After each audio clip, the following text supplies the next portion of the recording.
నేను ఒకటే చెప్తున్నా, 5 నెలలకే ఈరోజు బయటకు వస్తున్నారంటే ఎవరు దయాదక్షిణలో? మీరు చంద్రబాబు నాయుడు దయాదక్షిణతో ఎట్లా వస్తారా? నిన్న ధర్నా అంట, ధర్నా ఏంటన్నారా? 12 సార్లు ఎక్కించినారా మీ వాడు? ఎట్లా ఎక్కించినాడు తెలుసా మీకు? ప్రతి వస్తువు కొనేదే ఇది ఉంటాయి, రోజు పొద్దున్నే ఏంటో అవి దాని మాదిరి అంతా క్యాల్కులేట్ చేసి ఎవరు తెలియకుండా అంతా ఎక్కించినాడు.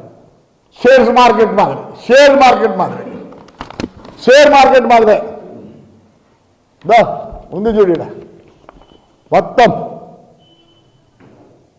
వస్తువు పెరిగిందంటే కరెంటు పెరుగుతుంది, అప్పులు పెరిగినాయి. ఎన్ని అప్పులు ఉన్నాయంటే లాస్ట్కి 1,29,000 కోట్ల అప్పు ఉంది పోయినప్పటికీ.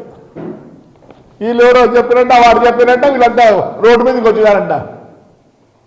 తీసి మమ్మల్ని దేవుడు పోతే అవసరిస్తుంటారు.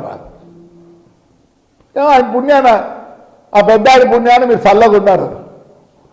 మేమేమన్నా అంటానే మాకు ఆ నుంచి పార్టీ ఆఫీస్ ఫోన్ వస్తుంది, ఏమప్ప మనం అట్లా చేయకూడదు తప్ప ఇంకెట్లా చేయాలా? 5 ఏళ్ళు మమ్మల్ని రోడ్లోకి రాలేదు దర్జేసినా కొడక. ఈ పొద్దు వచ్చింది నీకేడు ఆడపిల్లల గురించే పనికి బారు నాకు కొడక్క. మూసుకోరా, మూసుకో. కొల్లు రవీంద్ర మీద మర్డర్ కేసు 302 అదే ఆ పిల్లడు ఎట్టున్నాడు, మాట కూడా రాదు, అందుకే మాట రాదు.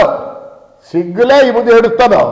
ఆ రోజు పోయినాడు కూర్చున్నాడు, వచ్చినాడు. నువ్వు దొంగతనం చేయలేకపోతే ఈరోజు సరెండర్గా మేమంటే అయినావు రే, చేయలేదు కాబట్టి అయినా, మా దగ్గర ప్రూఫ్ ఉంది కాబట్టి అయినాం. అప్పుడే గవర్నమెంట్ అవన్నీ చూడలే.